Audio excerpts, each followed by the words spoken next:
बिस्मिल्लाहिर्रहमानिर्रहीम। अस्सलाम वालेकुम रहमतुल्लाहि व बरकातहू। सामीन मुअज़्ज़म, आज एक नया सिलसिला लेकर फिर हाज़िर हूँ। इस सिलसिले का नाम है किताबें बातें करती हैं।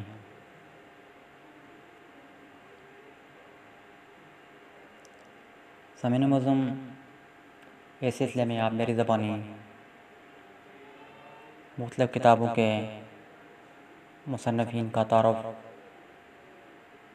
और मुसन्निफ़ीन ने जो अपनी किताबों में मुख्तलिफ़ अहवाल दर्ज किए, मुख्तलिफ़ वाक़यात तहरीर किए, वो मैं आपको पढ़कर सुनाऊँगा। इंशाअल्लाह अज़्ज़ा व जल मैं कोशिश करूँगा कि हर हफ़्ते किताबें बातें करती हैं सिलसिला लेकर हाज़िर हुआ करूँ। सो आज किताबें बातें करती हैं का पहला सिलसिला पेश खिदमत है।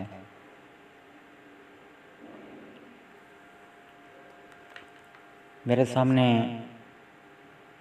एक किताब रखी हुई है, इश्क़ कैदी।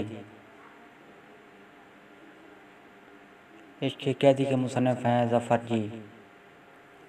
ज़फ़र जी किसी तारुफ़ के मुताज नहीं हैं। ज़फ़र भाई ने जो है ना 2 किताबें और भी तहरीर की हैं, वो भी मेरे पास मौजूद हैं। कभी उनसे मैं पढ़कर सुनाऊँगा कि ज़फ़र जी ने उन किताबों में क्या लिखा, वो किन मौज़ूआत पर हैं, वो किन मौज़ूआत को लेकर बैठे, उन्होंने किन मौज़ूआत को छेड़ा। ज़फ़र जी की किताब का नाम है मशूक़ पंजाब। दूसरी किताब का नाम है मुल्लापुर का साईं। सामीन मुअज़्ज़म, आज मैं ज़फ़र भाई की किताब इश्क़ कैदी से आपको पढ़कर सुनाता हूँ। इश्क़ कैदी जो है ना, इसकी 70 इश्क़ नबी सल्लल्लाहु अलैहि वसल्लम में डूबी हुई है। ये एक सच्ची लाज़वाल दास्तान है। ये ख़त्म नबूवत की हमें तारीख़ बताती है। ये तारीख़ ख़त्म नबूवत के हवाले से जो वाक़यात हुए, ये उनका अहाता करती है। सामीन मुअज़्ज़म, मैं जब भी इस किताब का मुताला करता हूँ तो मेरी आँखों से आंसुओं की एक लड़ी बन जाती है। ये आंसू मोटे मोटे मोतियों की तरह गिरने लगते हैं, या यूँ कह लें ये ओलों की तरह आंसू बरसने लगते हैं, जैसे ज़मीन पर लगातार मोटे मोटे ओले गिरते हैं। तो आइए मैं आपको इस किताब से एक वाक़या सुनाता हूँ। मैं यकीन से आपको कहता हूँ, ये वाक़या सुनते हुए आपकी आंखें भी बरसने लगेंगी। कहते हैं कि जब भी आंखें बरसें, आँखों से आंसू गिरें, तो उस वक्त दुआ ज़रूर करनी चाहिए। उस वक्त कबूलियत की घड़ी होती है। मुझे भी अपनी दुआओं में याद रखिएगा। तो सुनिए वाक़या।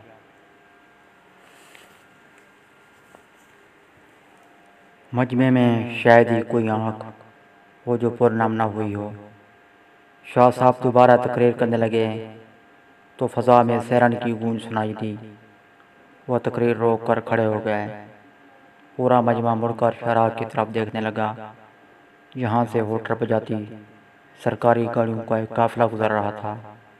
वज़ीर आज़म सरगोदा में शिकार खेल कर वापस आ रहे थे। मजमे में से किसी ने कहा, ख्वाजा साहब लाहौर पहुँच गए हैं। शाह साहब पर वजदानी कैफियत तारी हो गई। उन्होंने अपनी टोपी सर से उतारी और गरजे, सुनो सुनो सुनो, छोड़ो सारी बातें, लाहौर वालों, कोई है, कोई है जो मेरी ये टोपी ख्वाजा नज़्मुद्दीन के पास ले जाए। मजमे से सिसकियों की बुलंद आवाज़ें आने लगीं। हाँ हाँ, जाओ, मेरी ये टोपी ख्वाजा नज़्मुद्दीन के कदमों में डाल दो। यह टोपी आज तक किसी के सामने नहीं झुकी, किसी अंग्रेज़ के सामने, किसी लाट के सामने नहीं झुकी। जाओ, उसे ख्वाजा के कदमों में डाल दो। जाओ जाओ, उसे बता दो ये हम तेरे सियासी हरीफ नहीं हैं, हम तेरे रकीब नहीं हैं, हम इलेक्शन नहीं लड़ेंगे, तुझसे इक़्तिदार नहीं छीनेंगे। हाँ हाँ, जाओ, मेरी ये टोपी उसके कदमों में डालकर ये भी कहो कि सरकारी ख़जाने में अगर सुरों का कोई रेवड़ है तो बुखारी वो रेवड़ भी चढ़ाने को तैयार है,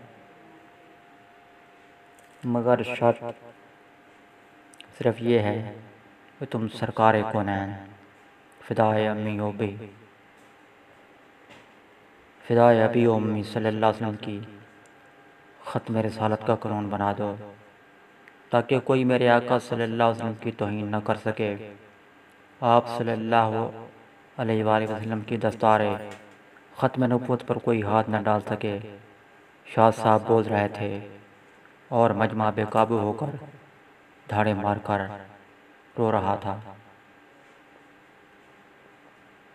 सामीन मुअज़्ज़म, मुझे कमेंट्स के ज़रिए ज़रूर आगाही दीजिएगा कि आपको ये वाक़या कैसा लगा। इंशाअल्लाह फिर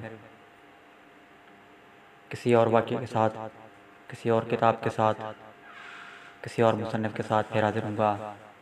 तब तक के लिए मुझे इजाज़त। अल्लाह हाफ़िज़। पाकिस्तान ज़िंदाबाद।